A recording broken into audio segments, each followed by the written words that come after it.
உலக மக்கள் எல்லோருக்கும் வணக்கம். சிவம் ஜோதிடம் வாயிலாக நான் உங்கள் ஜி கோபால் பேசுகிறேன். இன்னைக்கு பேசக்கூடிய தலைப்பு என்ன அப்படின்னா, மாத பலன்கள். மாத பலன்கள் வரிசையில் மார்ச் மாத பலன்கள்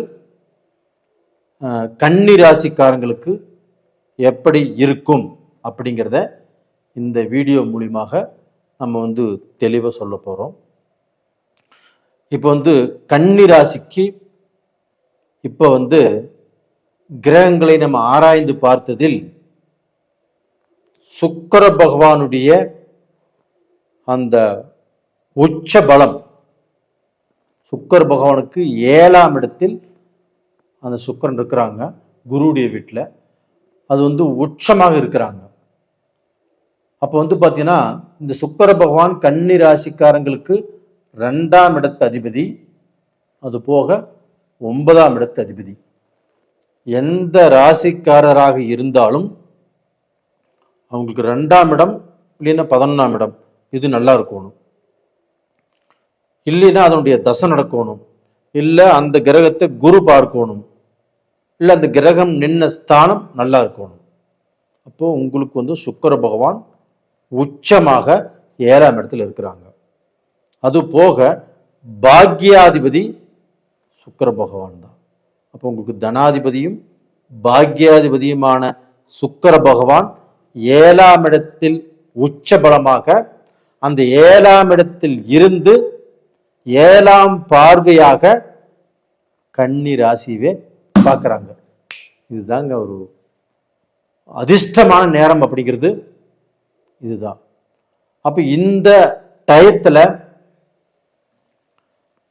உங்களுடைய அந்த 7ஆம் வீடுங்கிறது என்ன? கலஸ்தரம், குடும்பம் சம்பந்தப்பட்டது. அப்போ உங்களுடைய வாழ்க்கை துணைவிக்கு கண்டிப்பாக இந்த நேரத்தில் அவங்களுக்கு இந்த ஆபரணங்கள், தங்கம், அது பார்த்தீங்கன்னா கால் கொலுசா இருக்கலாம், இல்லை கம்மலா இருக்கலாம், கழுத்தில் போகக்கூடிய செயினாக இருக்கலாம்.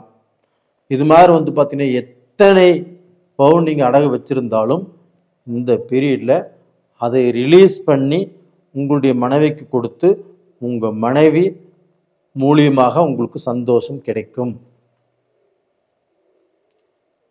அப்போ இது மாதிரி சூழ்நிலை, அதாவது இப்போ ஒரு பொருள் நம்ம வச்சிருக்கிறோம், அந்த பொருளை நம்ம ரொம்ப நாள் கூட யூஸ் பண்ணியிருக்க மாட்டோம், ஒரு மாதம் யூஸ் பண்ணியிருப்போம். இல்லை ஒரு பொருள் வாங்கின பொருள் ஒரு மாதம் யூஸ் பண்ணிட்டு அதுக்கப்புறம் அடகல் வச்சிருப்போம், அதுக்கப்புறம் நம்ம திருப்பி இருக்கவே மாட்டோம். அந்த பொருளை பல நாள் கழித்து திருப்பக்கூடிய யோகம் இப்போ வருது. அது போக ஜுவல்ஸில் இன்னைக்கு பார்த்தீங்கன்னா கடைக்கு உங்கள் மனைவியை கூட்டிகிட்டு போய் அவங்களுக்கு ரிங்கோ இல்லை நெக்லஸோ இல்லை செயினோ இல்லை பிரேஸ்லெட்டோ கம்மலோ இது மாதிரி வாங்கி தரக்கூடிய ஒரு டைம் தான் இந்த டைம். அப்போ என்ன சொல்ற அப்படின்னா, உங்களுக்கு அந்த சுக்கிரன் உச்ச பலம் பெறுவதால் உங்க குடும்பத்தில் ஏதாவது சந்தோஷமான காரியங்கள் நடக்கும். அது போக தனாதிபதி சுக்கிர பகவான் உங்களுக்கு இது நாள் வரைக்கும் நீங்க பணத்தை இன்வெஸ்ட் பண்ணீங்க, ஒரு பிஸ்னஸ் பண்ணிட்டு இருக்கிறீங்க, நீங்க போட்ட பணம் முதலீடு உங்க கைக்கு வரல. அப்போ பார்த்தீங்கன்னா சிலருக்கு நஷ்டத்தில் போயிட்டு இருக்கும், சிலருக்கு திருப்தியே இல்லாமல் இருக்கும், கைக்கு எந்த பணமும் வரல, எப்படா நம்ம ரொட்டேஷன் பண்றது அப்படிங்கிற குழப்பங்கள் இருக்கும். ஆனால் இந்த தனாதிபதி உச்ச பலம் பெறுவதால் கன்னி ராசிக்காரங்களுக்கு நீங்க 2 வருஷம் 3 வருஷத்துக்கு முன்னாடியோ இல்லை பல வருஷத்துக்கு முன்னாடியோ கொடுத்த பணம் இப்போ அவங்க திருப்பி கொண்டு கொடுப்பாங்க. இல்லை நீங்கள் போய் கேட்டாலும் உங்களுக்கு அந்த பணம் வசூலாகும். அப்போ இது மாதிரியான நடக்காத விஷயங்கள் கூட இப்போ நடக்கக்கூடிய ஒரு அருமையான டைம். அப்போ பணம் இந்த டயத்தில் உங்களுக்கு தங்கும், பணத்தை கண்டிப்பாக சம்பாதிப்பீங்க. உங்களுடைய பிஸ்னஸ் அப்படிங்கிறது உங்களுக்கு கொஞ்ச நாள் கழிச்சு இன்னைக்கு நல்லா போயிட்டு இருக்குது அப்படிங்கிற திருப்தி கிடைக்கும். அது போக வேலை செய்கிறவங்க இப்போ ஃபாரின்ல வேலை செய்யலாம், இந்தியாவில் வேலை செய்யலாம். எங்கே நீங்கள் வேலை செஞ்சாலும் சரி, அந்த வேலையில் நல்ல மாற்றங்கள் உருவாகும். நீங்கள் நினச்ச கம்பெனிக்கு, இந்த கம்பெனி விட்டு போட்டு இந்த கம்பெனிக்கு வேலைக்கு போகலாம் அப்படின்னு நினச்சி கடந்த காலத்தில் கிடைக்காம இருந்து இப்போ ட்ரை பண்ணால் உங்களுக்கு கிடைக்கும். அப்போ பார்த்தீங்கன்னா Singapore, Malaysia, Australia, Canada, USA, London, இது மாதிரி ஸ்பெயின், எத்தனையோ கண்ட்ரியில் நிறைய பேர் இருக்கிறீங்க. அவங்க எல்லாத்துக்குமே கன்னி ராசிக்காரங்க கண்டிப்பாக உங்கள் வாழ்க்கையில் சந்தோஷமும் மன மகிழ்ச்சியும் இப்போ கண்டிப்பாக கிடைக்கும். அதுபோக அந்த 9ஆம் இடத்த அதிபதி பாக்யாதிபதியும் சுக்கிரன் தான். அப்போ சிலர் கன்னிராசிக்காரர்களாகப்பட்டது, நான் கன்னிராசியில ஏண்டா பிறந்த, நான் பிறந்து என்ன சுகத்தை கண்ட, நான் எனக்கு தொழிலும் சரியில்லை, பிஸ்னஸும் சரியில்லை, எனக்கு குடும்பமும் சரியில்லை, அதாவது மனைவி, எனக்கு பிறந்த மக்களும் சரியில்லை, யாருமே என்னை புரிஞ்சுக்க மாட்டேங்கிறாங்க, யாருமே எனக்கு சரியாக அமையலை, இவங்க எல்லாமே வச்சுட்டு எப்படி நான் காலத்தை கடத்துவது அப்படின்னு நிறைய பேர் வேதனைப்பட்டு இருக்கிறீங்க. அவங்க என்ன நினைக்கிறாங்கன்னா, நான் ஏன் பிறந்தேன், எனக்கு ஏதோ பூர்வீக ஜென்ம சாபத்தீடுகளோ கரும வினைகளோ அப்படின்னு நினைச்சு வேதனைப்பட்டு இருக்கிறாங்க. அவங்களுக்கு இந்த பாக்யாதிபதி உச்ச பலம் அடைவதால் உங்களுடைய கஷ்டம், கடன், உங்களுடைய பிரச்சனை இது எல்லாமே சால்வ் ஆகும். உங்க குடும்பத்திலையும் ஒரு மன நிறைவு உங்களுக்கு கிடைக்கும். உங்களுடைய மக்களால் உங்களுக்கு சந்தோஷம் இல்லையா, உங்க மக்கள் நல்ல முறையில் உங்களோட பேசுவாங்க, உங்களை கேர் பண்ணிக்குவாங்க. அப்ப அந்த மக்கள்கிட்ட நீங்களும் அன்பா பேசுவீங்க, பழகுவீங்க. நீங்க சொல்றத கேட்டு மக்கள் நடந்துக்குவாங்க. மக்கள் நடக்கிறத பார்த்து உங்களுக்கு சந்தோஷமும் இந்த பீரியட்ல கிடைக்கும். அப்ப டோட்டலா பார்த்தீங்கன்னா அந்த சுக்கிர பகவான் உச்சத்துல இருக்கிறதுனால இந்த பீரியட்ல நீங்க பொண்ணு பார்க்கலாம். 2 வருஷம் 3 வருஷமா பொண்ணு பார்த்து எனக்கு தடுங்கலாயிட்டே இருக்குது.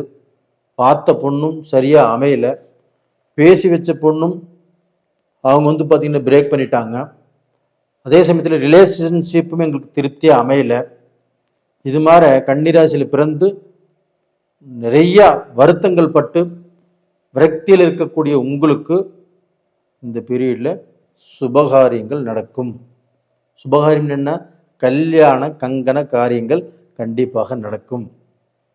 அது போக அந்த கல்யாண கங்கண காரியத்தின் மூலியமாக உங்களுக்கு சந்தோஷம், மன மகிழ்ச்சி எல்லாமே கிடைக்கும். பெத்தவங்களுக்கு நம்மளுடைய மகளுக்கு கல்யாணம் ஆச்சு, என்னுடைய மகனுக்கு கல்யாணம் ஆச்சு அப்படிங்கிற திருப்தி கிடைக்கும். பெத்தவங்களை பெத்தவங்க உங்களுடைய தாத்தா பாட்டி அவங்களுக்கும் நம்முடைய பேரனுக்கு கல்யாணம் ஆயிடுச்சு, நம்முடைய பேத்திக்கு கல்யாணம் ஆயிடுச்சு, இதைத்தான் நான் பார்க்கோன்ட்டு இருந்தேன், இப்போ நான் பார்த்துட்டேன் அப்படிங்கிற திருப்தி கண்டிப்பாக கிடைக்கும். அதனால இந்த கன்னி ராசிக்காரங்களாகப்பட்டது இந்த பீரியட்ல வணங்க வேண்டிய தெய்வம் எது அப்படின்னா சுக்கிர பகவான். அதாவது வெள்ளிக்கிழமை நாளில் மகாலட்சுமி கோயிலுக்கு போய் இல்லைன்னா அம்பாள் கோயிலுக்கு போய் நீங்கள் வழிபாடு செஞ்சுட்டு வர்றது ரொம்ப ரொம்ப நல்லது. 5 நெய் தீபங்கள் ஏற்றி வணங்கி வருவது இதுவுமே ரொம்ப நல்லா இருக்கும். அது போக உங்களுக்கு பார்த்தீங்கன்னா உங்களுடைய ராசிக்கு 5ஆம் இடம் என்பது மகரம் வருது. அப்போ அந்த மகரத்தில் பார்த்தீங்கன்னா செவ்வாய் பகவான் உச்சமாக இருக்கிறாங்க. அப்போ உங்களுக்கு 4ஆம் இடத்து அதிபதியும் 8ஆம் இடத்து அதிபதியுமான செவ்வாய் பகவான் உச்சமாக இருக்கும்போது ஒரு சைடில் பார்த்தா நல்லது, இன்னொரு சைடில் பார்த்தா ஏமாற்றம். அப்போ ஒரு இடம் வாங்கும் போதோ, ஒரு வீடு கட்டும் போதோ, இல்லை ஏதாவது தோட்டம் துறவு வாங்கும் போதோ வாங்கக்கூடிய யோகம் உங்களுக்கு இருக்குது. அதே சமயத்தில் 8ஆம் இடத்து அதிபதி 5ஆம் இடத்துல உச்சமாக இருக்கிறதுனால கொஞ்சம் ஜாக்கிரதையாக இருங்க. அந்த இடம் வாங்கிறதுல டாக்குமெண்ட்டை சரியாக செக் பண்ணுங்க. செக் பண்ணிவிட்டு ஒரு டைமுக்கு 5 டைம் செக் பண்ணுங்க, தப்பே இல்லை. அசால்ட்டாக இருக்காதீங்க. அப்போ அசால்ட்டாக இருக்காதீங்க.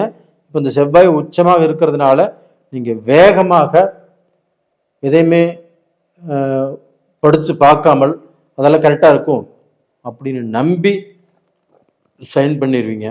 அதெல்லாம் வேண்டாம். கொஞ்சம் பொறுமையாக இருப்பது இப்போ ரொம்ப ரொம்ப நல்லது. அப்போ டோட்டலாக பார்த்தீங்கன்னா இந்த பதிவு உங்களுக்கோசரம் தான். நம்ம எல்லாத்தையுமே கணிச்சு போட்டிருக்கிறோம். ஃபாலோ பண்ணுங்க. நேயர்களே, உங்களிடமிருந்து விடைபெறுவது உங்களின் ஜி கோபால். நன்றி, வணக்கம். உங்களுடைய ஜாதகத்தை நீங்கள் நிறைய பேர் எனக்கு அனுப்பிச்சிட்டு இருக்கிறீங்க. நானும் பார்த்து சொல்லிகிட்ருக்குறோம். ரொம்ப நன்றி, வாழ்த்துக்கள்.